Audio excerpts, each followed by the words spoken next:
Hello and welcome to Daily Politics on Trust TV. I'm Hamza Idris.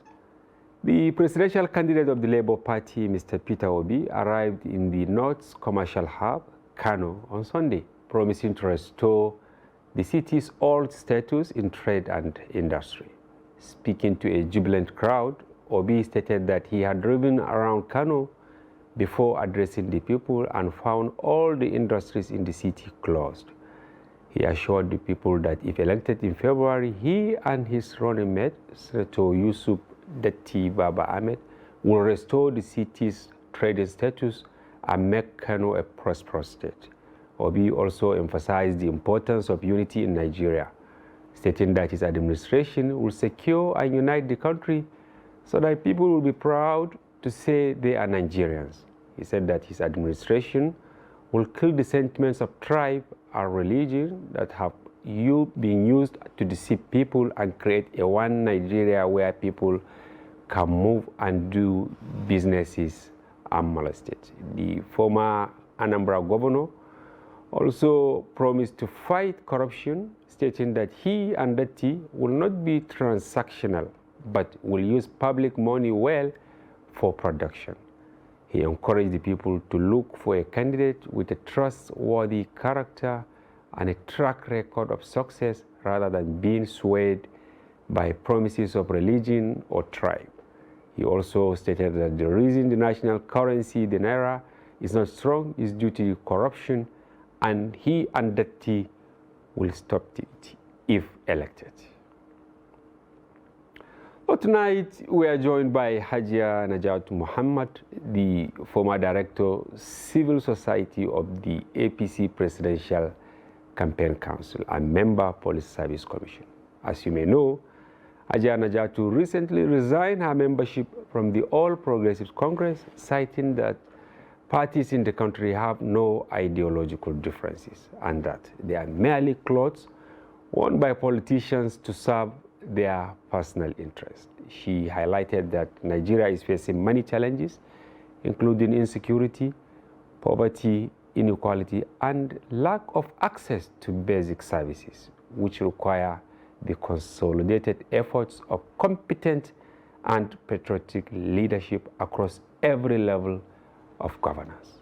She also urged the Nigerians to be wary of the severity of their situation after the dismal failure of leadership the country has experienced over the years. The former director of APC Campaign Council also revealed that she will be meeting with relevant people, in the opposition to take a decisive position. Her resignation is a big move which raises a lot of questions she will be responding to after we go on break. Please don't go away. Now, as part of efforts to support Africa's goal of strengthening... Now, looking at the activity chart, as you can see right here, a total volume of 130... A Boko Haram crisis that at that time was restricted to Yobe. How secure are they? You can see security men with blood. This is the road leading up to the... Already, if you look at England squad, you are looking at EPL, you are looking at their names. You are not looking at...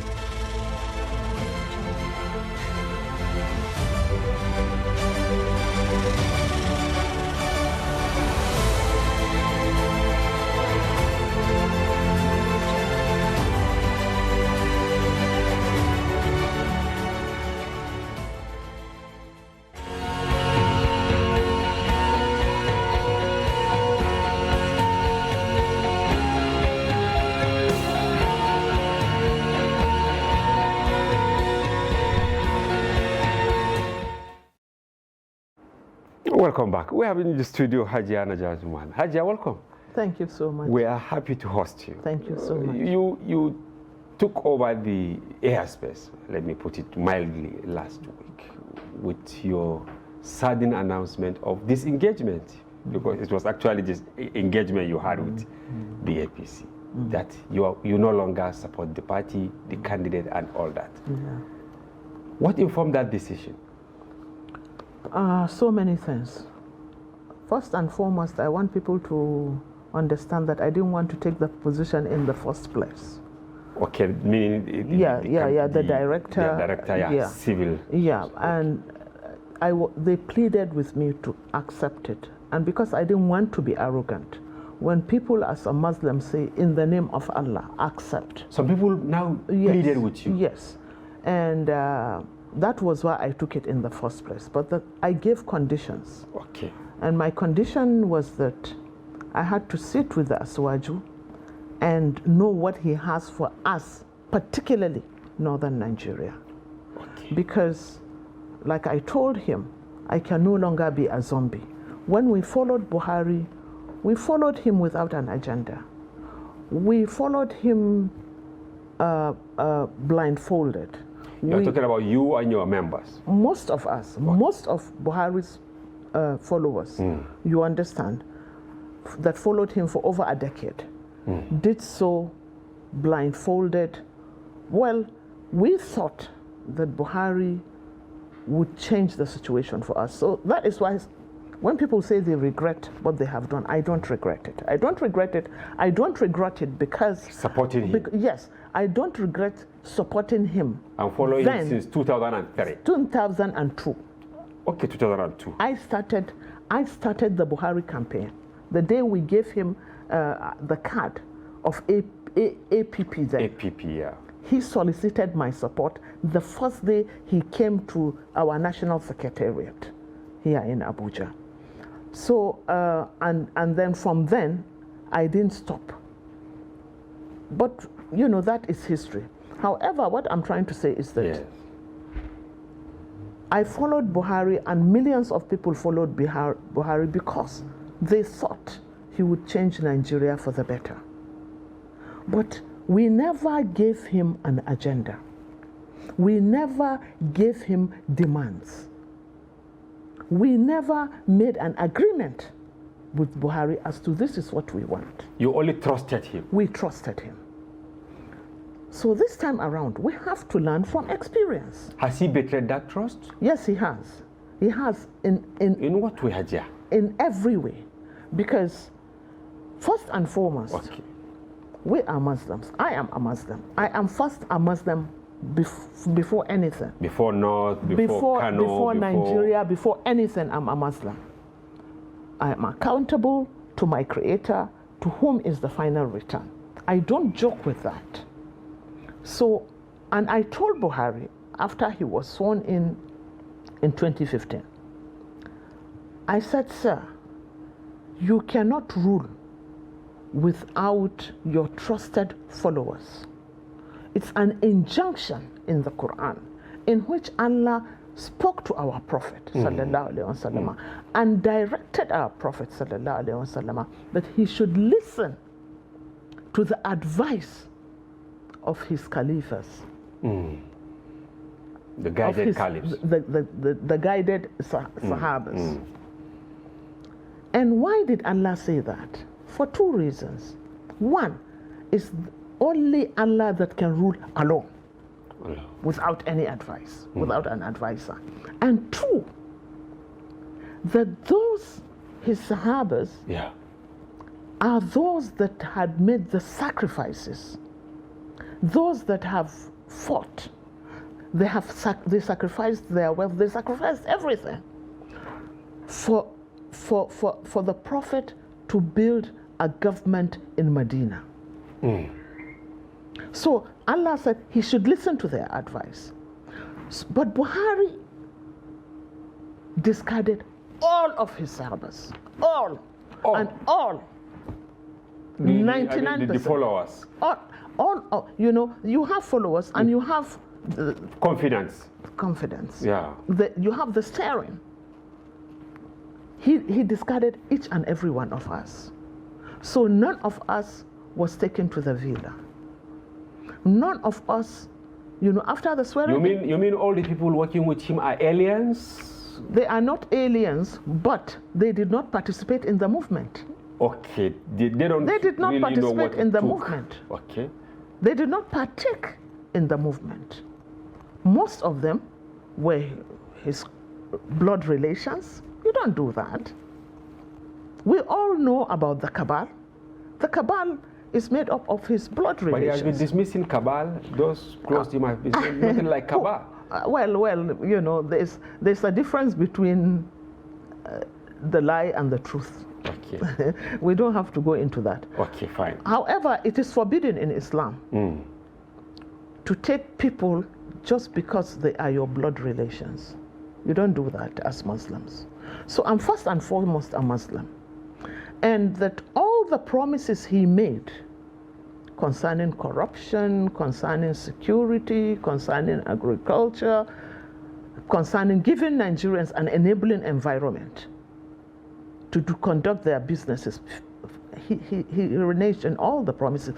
He is serving on the most corrupt government Nigeria has ever had, because not at no time in You Nigeria, mean his government is the most corrupt? it is the most corrupt as of today. Compared to both military and civil? Yes, it is the most corrupt, because it's only in... But you have some facts, Hajia, because he said he is fighting corruption more than any other Who government. did he fight?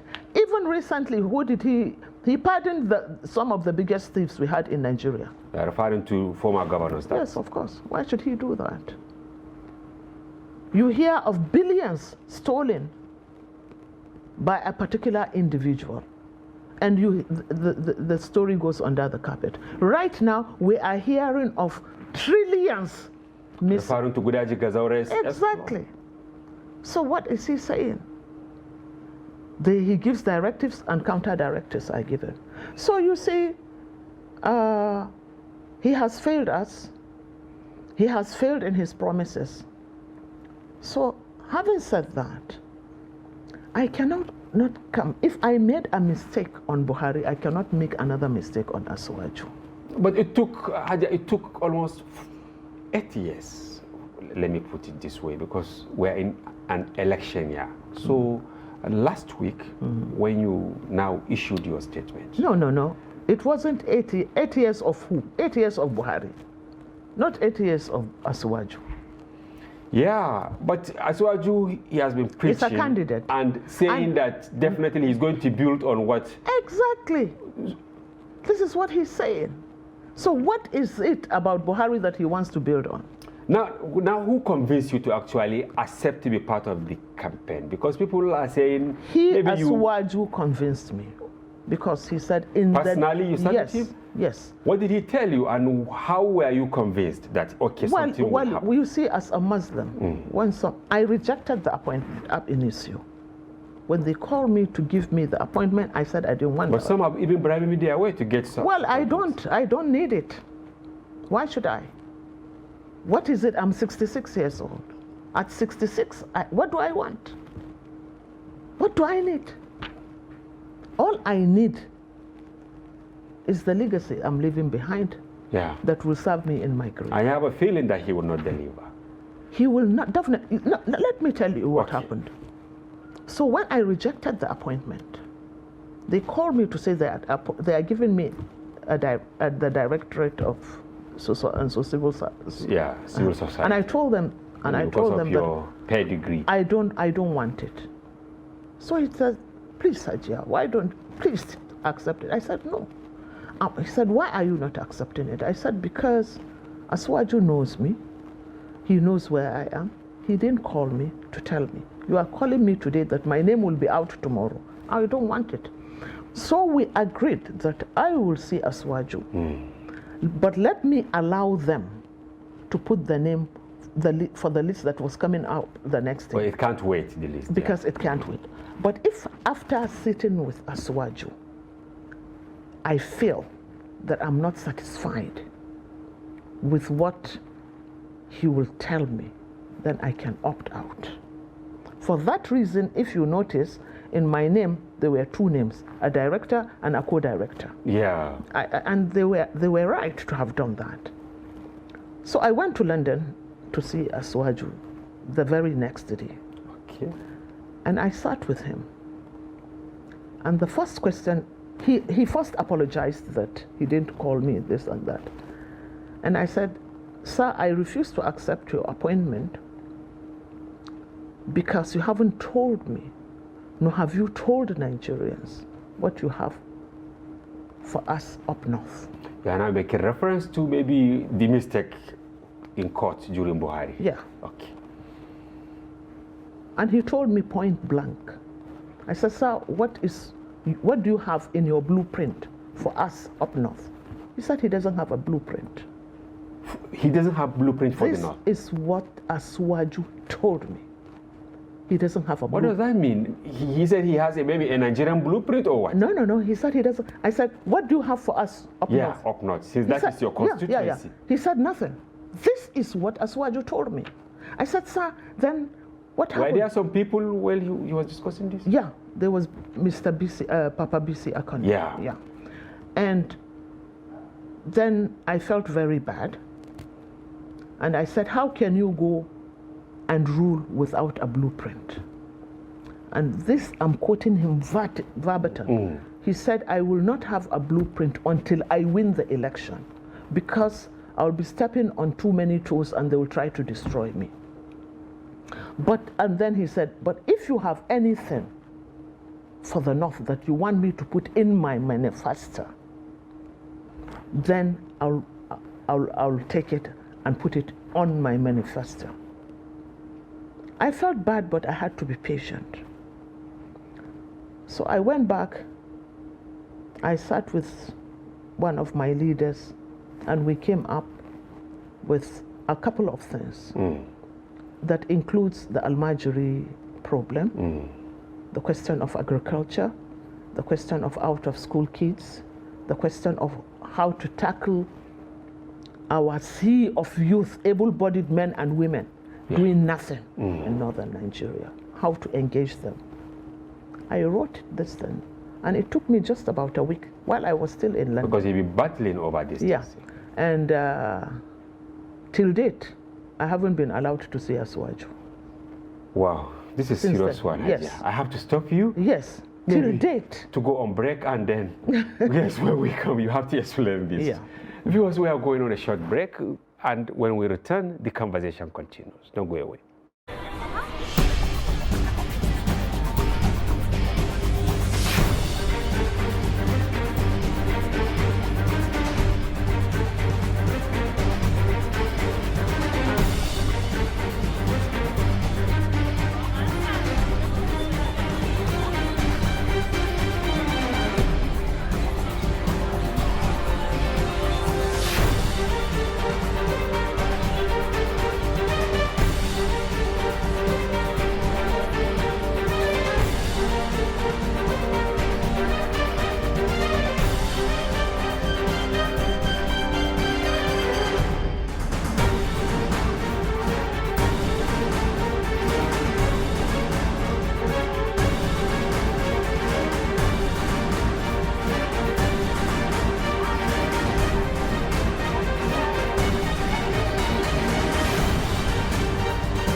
Trust TV, documenting the Nigerian story.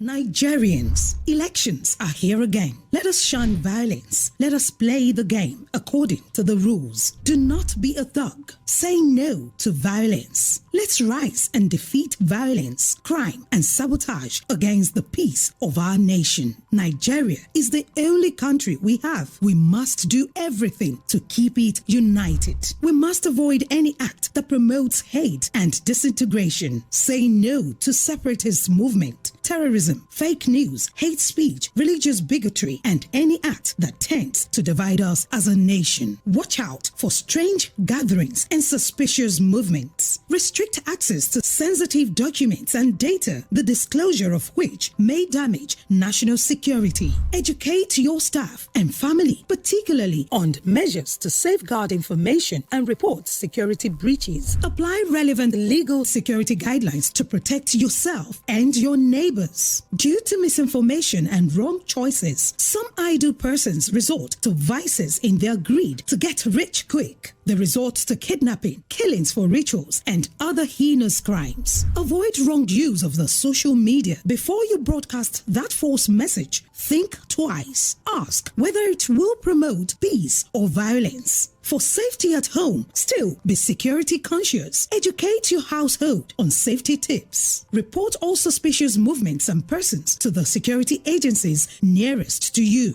Be a good citizen. Be patriotic. To pass security information, please call 0813-222-2105, 0915-339-1309, 0908-837-3514, or send a mail to dsspr@dss.gov.ng. This message is from the Department of State Services, DSS.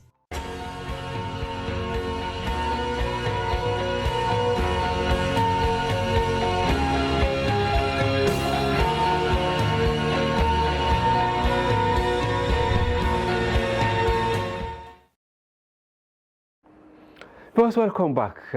If you are just joining us, this is Daily Politics on Trust TV, and you can follow the conversation via all our platforms, Facebook, YouTube, and watch us live. I have in the studio Hajia Najatu. Before we went on leave, you made a certain statement that actually touched me. Yeah. Of course, when they wanted to put your name, you agreed with the condition, and the next day you saw Aswaju. Yeah, I went to London. You went to London. Now, you said you have some issues because there was no blueprint for the North from his end. Yeah, definitely. But you now came and articulated some. Yes. But you were shielded from. Till date. It's months since I saw him last. And I had struggled to see him and give it to him. But I was finally told by one of his handlers that he's sorry that they can't put in my requests because, like he said, and I'm quoting, he said, Mala Nasur El-Rufai had already given them an agenda, and the only agenda, this was what he told me. Okay. It might not be true, because I don't expect Mala Nasru to do just that. A unilateral decision. And not just unilateral. Okay. I don't expect somebody like Nasru El-Rufai to just say that the only thing the North needs is state police. That was the... What? Yes. That was what this handler of Aswaju told me. So he said... And who gave him that power? You know, this is what I'm driving at. This is what I'm driving at. And having done that, I felt very bad, but I still persevered. And then the next step I took was to see all those that I feel are opinion molders from the North within the APC. I touched each and every one of them for the last 3 months. Wow. Asking them to please let us come together and form a block of opinion molders in APC from the North, so that we give to Aswaju what we feel and know that the North needs. He has to sign an MOU with us, so that maybe it's a kind of charter. Exactly. These are that will be made public. Exactly. These are our requirements. But typical Northerners, they refuse for us to. For the past 3 months, I've been shuttling between one of them or the other, and they did not. We have a responsibility. I have a responsibility to God and to humanity. God has favored us. He has given us some favors, and we have to account for these favors. So having done all these things, we cannot pin Aswaju down. But the worst part of it is that we know, everyone knows. And not because it's Aswaju's fault. Okay. It's not Aswaju's fault to be ill. It's not Aswaju's fault that he has dementia. Yes, I wanted to ask you this question, but before then, can you clear this? No. Just was there any arrangement for El-Rufai to speak on behalf of the North? Well, I don't know whether they had that arrangement between them, because if you look at it, Aswaju appears to be dealing with APC governors alone. Okay, fine. Okay, now... So I don't know at which stage. He now took that toga. Okay, now, the other issue you started. So what I'm trying to say is this. Like I said, it's not his fault that he has dementia. It's part of human nature. You are saying he has dementia? Oh, Aswaju. You have evidence, Hajia? But you can see him all over What evidence do we? No, what from your side. Because I sat if with somebody dies, I sat with him for about 2 hours in London, and then when you talk, I mean, he loses, you know, the essence of what you are saying. He talks of something else. Wow. You understand? And he goes to sleep, and he wakes up, and he talks. I mean, he didn't even... He did this while you were interacting with him? Severally. So most likely he wasn't even paying attention to some of the No, things. he cannot even decipher. He cannot even understand. If you had listened to his speeches, I am not saying what is happening to him is his fault. Okay, yeah, It's you part said of it, human nature. But then who are packaging? Who are packaging him? The people packaging him are the people you see him with all the time. Are the people you see him with all the time. They are visible. So is this an addition to you taking the decision you took? Maybe his health? You know, I can't, even as a Muslim, the imam in a mosque, yes, there are conditions. For you to be imam? For you to be an imam. You cannot sound judgment. Yes. You cannot lead prayer if you are insane, if you are handicapped, if you are underaged. When our Prophet ﷺ got very ill, he asked Abu Bakr to lead the prayer. So what is it?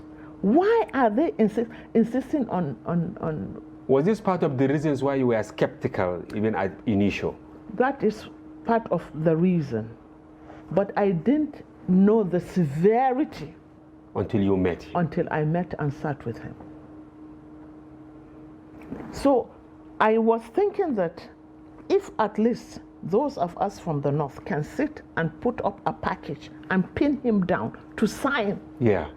That, okay, when you win, we can do this and this for you. But if you win, these are our demands for the north. Because I remember seeing the Lagos Chamber of Commerce writing out their demands to Asiwaju. Exactly. I remember the former Ekiti governor telling some people, don't be angry with Asiwaju, give him your demands. Why is the north not giving? But our leaders up here, up north, trying to hide something that they don't even really care to sign this charter? So if they don't care, I care. Okay, immediately after this, after the bombshell, you know, when you said, okay, you left, the next thing we saw was your picture with Atiku Abubakar. Yes, because that wasn't the first time I met her. In fact, I have been trying to converse not just with Atiku. Which I said in the introductory part. Yes, not just with Atiku, but I was also gauging other candidates. And like I was saying, one of my preferred candidates is actually Kwankwaso. Okay. Oh, yes. Of NNPP. Of NNPP. Now, are you still going to meet with him now? Or you have made up your mind? No. I've already made up my mind. For who? For Atiku. But did you listen to Kwankwaso? Did you listen to Obi? No. You know, in our tidbit, we show Obi in Kano. I deliberately did not discuss that because I wanted to be part you see, of our conversation. The reason why Kwankwaso did a great job, especially in his second coming. In Kano? In Kano. And you are from Kano? No, it's not because I don't care. Look. Okay. Look, let me tell you. I told you earlier on. Yes. I am first a Muslim before anything else. And then a Nigerian. And then a Nigerian. And then Kano. That is immaterial. And what our Prophet ﷺ said, a just atheist is better than an unjust Muslim. Wow. Justice is key to leadership. Truth, honor is key to leadership in Islam. The first law given to us by God when he created the heavens and the earth, and he sat on his throne, and he wrote, I have denied myself the right to oppress. He, God. And he had denied his creatures to oppress. And you think APC's continuity will lead to more oppression or what? The question is that the person they are taking is incapable of leading. But some people, they came here, they said, Atiku, when it comes to health, Tinubu is even better. Atiku is sane, finished. He has dementia also, some people are saying. I don't know about that. When you met with him, did he show any sign? I have no sign of, I didn't see any of that sign. Look. But you said in your statement that Nigeria politicians are almost all the same. Then why Atiku? Why not somebody from an independent party? No, please.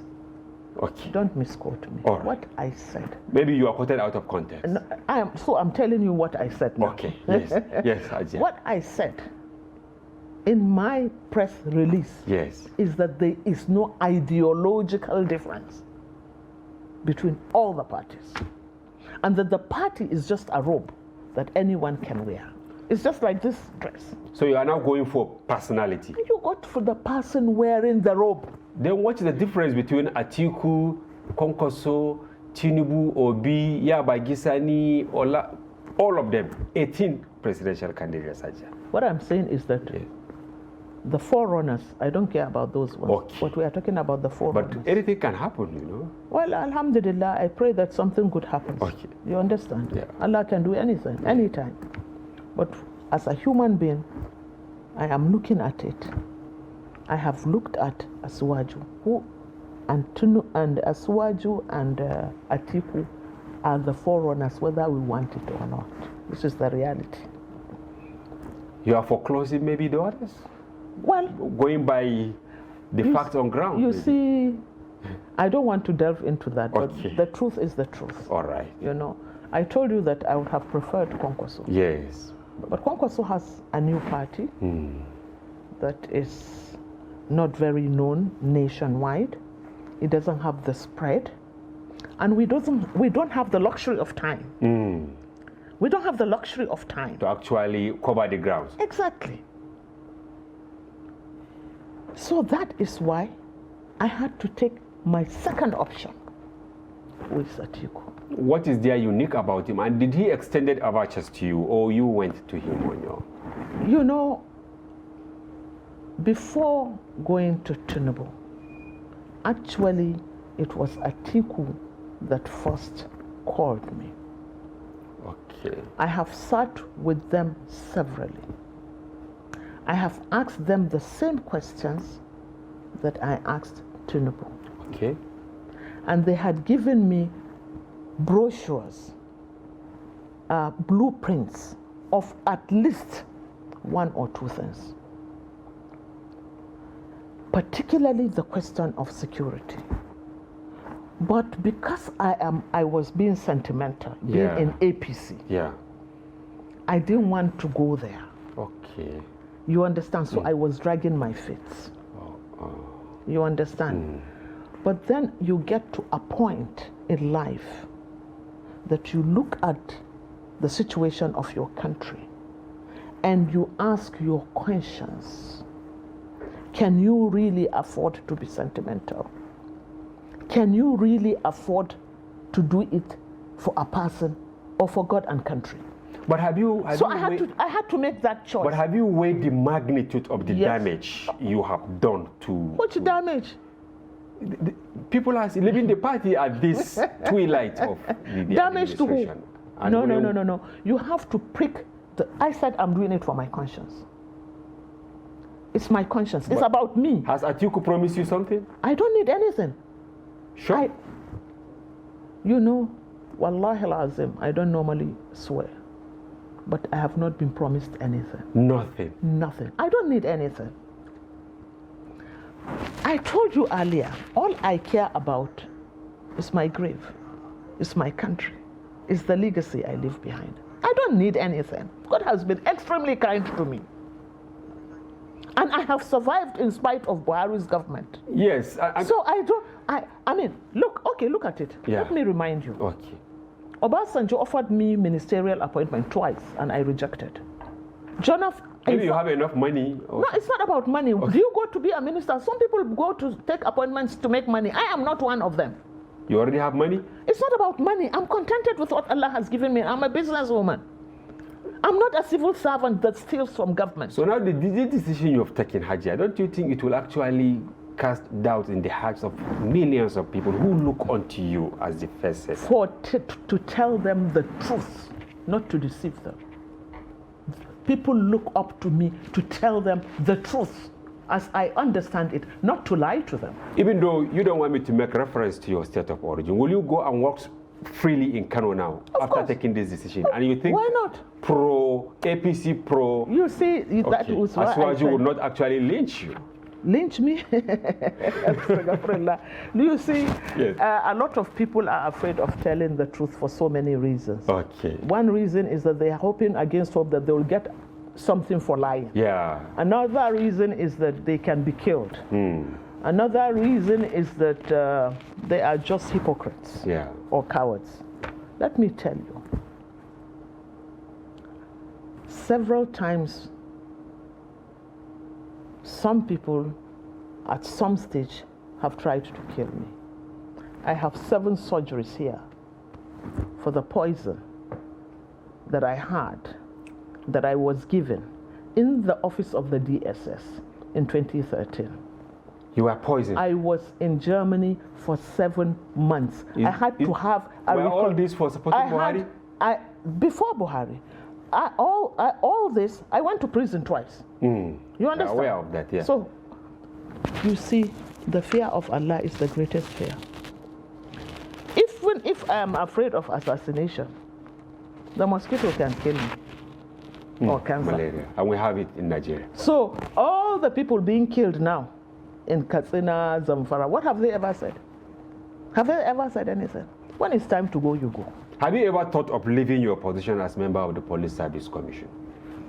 I wouldn't want to answer that question. Are you still a member there? Very much so. You were appointed by Buhari? Yes. And you are not happy with what he did? Look, when Buhari gave me that appointment, I swore by the Quran to defend the Constitution of the Federal Republic of Nigeria, not to be subservient to Buhari. I'm not serving Buhari, I'm serving my country. Was that why you've been outspoken? I have been outspoken all my life. Yes, but you need sometimes when you have appointments like that. Why? Yeah, because people are stupid. Of, restrictions and... There is no restriction. There is no restriction. We have the Constitution of the Federal Republic of Nigeria has given us the right. But what is giving you the effrontery, this courage to talk openly? I wish Kabir was asking me that question. Because I would have reminded him about his father and my father. Okay, our chairman you are making reference. Yes. They were the best of friends, and they had everything in common. And they trained us, and they brought us up to say it as it is, no matter what. It has been my training from childhood, and it's too late to change. Well, for the first time, we are going for 3 breaks because we have you in the studio. Viewers, please don't go away. We will be back shortly.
TV, documenting the Nigerian story.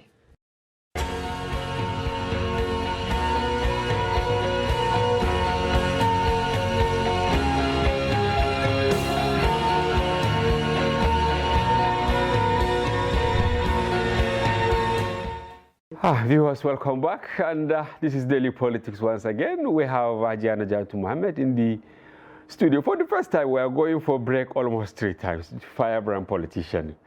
Haji, I'm going back to Asiwaju. Yes, I don't know. Do you think they will really be comfortable with the decision you have taken?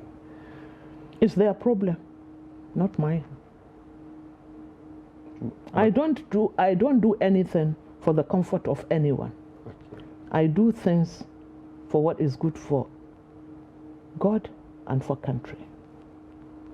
I don't care about individuals, and how they feel about me is their business. And are you having a feeling that maybe the people around him, in the event he wins, that they will not allow him to deliver? Are we going to have a repeat? That is the crux of it. Okay. That is the crux of it. They know. And let me tell you, there are 2 things involved. When Asiwaju first made his pronouncement, what did he say? My turn. He said it's his turn. You were pained by that? Of course, every Nigerian is pained by that. If really what they wanted is a power shift to a Yoruba man, why not as Osibanjo? If it is because they go with Asiwaju because he's Yoruba. You think no. more confident? If it were Osibanjo, I would have followed him 100 over 100. Even when you take maybe the Northern Charter he didn't sign, for instance, or you have a feeling he will sign? No. He had an opportunity to serve this country for a few weeks, and he did wonderfully well, whether we want it or not. Okay. That is why. But you see, Asiwaju has control over the most powerful propaganda machine, that is the Lagos Ibadan press. Otherwise, there's no way he could have contested elections in Nigeria with all these problems around him, with all the allegations around him. There is no way, including his name. Everything is built on lies. But we're all prepared to. But what hurts me, what hurts me is that those around him know that he has these problems. Deficiencies. But they all know. But they know that they will be ruling. They will be ruling. We'll have a worse cabal than Buhari's cabal. Wow. Oh, definitely so. Around Tinubu now? Absolutely. They all know. But they are so sure that they will get all the votes from Yoruba land, and they will get 25% from the north in particular, and they are home and dry. Not for Asiwaju, not because they love Asiwaju, but because they know that he cannot make it and they will be in charge. Now, so you see, I take exception to that. And the North is not ready for this. No section of the country is ready for this. Do you have some people supporting you in this crusade? So many. Oh, so many. The decision you took. Oh, yes, so many. You've received some solidarity calls. Hundreds and hundreds. It's like people were in bondage, and all of a sudden, the chains were broken. You took the gauntlet of sorts. Yes, I had to. Somebody must always take the bull by the horn. What if he wins, Hajia? Let him take me out of Nigeria. You are ready for that? Let him decide to take me out of Nigeria. That is the worst he can do. And you are ready for the worst? So what? You only live once. Look, let me tell you, if he wins in spite of me, and I would not want to hear anybody complaining, because they know and they see. Let me tell you the hypocrisy of most Nigerians, especially our northern brethren, both Christians and Muslims. We are in such a dire situation that for the first time, you hear people praying unto God. Please, God, give us a way out. Please, God, give us good leaders. Please, God, oh Allah, do this. But they go to God with lies. They go to God deceiving themselves. Which is ungodly. So what do they want? Yes, okay, we want change, but let me get a little out of it, I don't do that. This is what is happening. I have spoken to so many of our people, in and outside the APC. By Allah, they say they know that this man is incompetent. I say, why are you not speaking out? Well, you know, Abu say hankali. We have to manage. We have to manage. For some and obvious reasons, yeah. But you don't care that as we are speaking, people are being killed. As we are speaking, women are being raped. As we are speaking, some people have gone days without food. But because it is not you directly, you don't care, you think you can manage. And you think these things will not come to consume you? What hope or confidence do you have that it will be different with Atiku? Let me tell you something. Yes. Like I always refer you to the fact that I'm a Muslim. Yes. you are spiritual. I cannot, yes, I am. Alhamdulillah. You know, you cannot sever the mercies of Allah.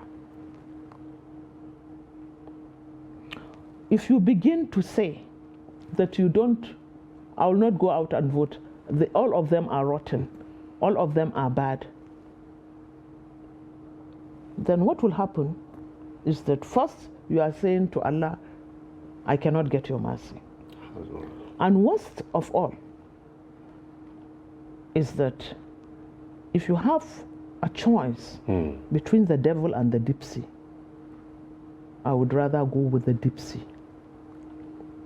And I cannot say I don't want to indulge in politics again, I don't want to vote again, because I don't want what happened to Yunus alayhi salam to happen to me. But he was saved by Allah from the belly of the fish. Yeah. He was thrown into the ocean. I'd rather be thrown into the ocean because I know that I will be saved by God for doing what God wants me to do. So for doing it for Him. Insisting on taking a decision. Yes. And Nigerians must take a decision. They have to. They have to retrieve their country. You cannot take a decision with a person that cannot decipher. You can't. And I want you to convince me, because we have been receiving questions. We've been hosting people from across the divide here. And they have been telling you that he's okay. Atiku is actually not an option. No. Then who is that? Look, I told you, my best bet would have been Kwankwaso. I told you that earlier. Yeah. But I also told you that we don't have the luxury of time. Exactly. It's not about illness. Everybody above 50 is ill. So you are now admitting that Atiku also has everybody, including me. You have underlining it. Of course, it's natural. It's part of nature. It's part of getting old. But what I'm saying is that what I take exception to is here. The mental capacity. Yes. Yes. So some people supporting Konko, so we brought them here, not once, not twice. They said he has the spread. He can make it if he gets the desired support. Don't you think that, assuming you through your support for him, the mass movement you have will actually add value? No. We don't have the time. Okay. This is the truth. We don't have the time. You see, we have to be very, very honest and very, very pragmatic. We don't have the time. Will Atiku win? He has a very big chance of winning, yes. Will he win Kano, for instance? Definitely. Even though we have Konkoso from there? Of course. You see, what I said in my statement is that I'm partyless. I don't have a party. Okay, you are now partyless. I'm partyless. I'm only supporting Atiku in the PDP. As an individual? As an individual. Because you believe in some of the in Kano, yes, I'm supporting Abba. Yes. Abba is my candidate. I'm hearing this for the first time. Oh yes, you didn't read my press release. Well, you didn't read I read it actually. No, you did not. No. I said I'm supporting Abba in NNPP. I'm supporting Binani Adamawa in APC. Yes. I'm supporting Bello Saleh Asia in Jigawa in his House of Reps. I'm supporting Duno in Accord Party in Rivers. So what I'm saying is this: Nigerians must refuse to be hoodwinked. So this thing has to stop. They should elect people based on pedigree, not party lineage. Exactly. This is is all I'm trying. This is my message. Okay, in 30 seconds, Hajia, because we have run out of time, do you think election will hold? Going by the insecurity, you also mentioned it. You know, previous governments tried Okay. to stop because they created the insecurity in the first place. We know how Obasanjo tried his third time and lost. Allegedly. We see how Jonathan tried. Even last week he said he didn't. He Don't wanted mind he him. will have. Obasanjo is a compulsive liar. Forget him. Oh yes. A big shot. Yeah. This is the. This is below the belt. Well, I'm so sorry, but that is just it. You can. I mean, you know, he's a notice box. He wants to be noticed. So let those who want to notice him notice him. But what I'm trying to say is Yes, in 30 seconds. yeah, the elections must hold Okay. because Buhari has an appointment with time. All right. And I don't think Nigerians will allow him 1 minute more than his term. Even though he said he isn't interested. Ah, well, they all say that. But it's left to be seen. You remember Jonathan used the same insecurities and it took the Tambuwals to stop him. Every 6 months they were declaring a state of emergency. And by law, if there's insecurity, you can't hold elections. We have to have security. Hajia Najatu Mohammed, we thank you very much for Thank you coming so much. and for your frank talk. You opened. Thank you so much. Yeah, you spoke on almost everything, and Thank we hope you. to have you again. Thank you so much. Viewers, that's a wrap on today's program. Do well to collect your permanent voter's card and make a commitment to vote in the forthcoming election to guarantee a better future for all of us. Thanks for watching and do join us again. I'm Hamza Idris.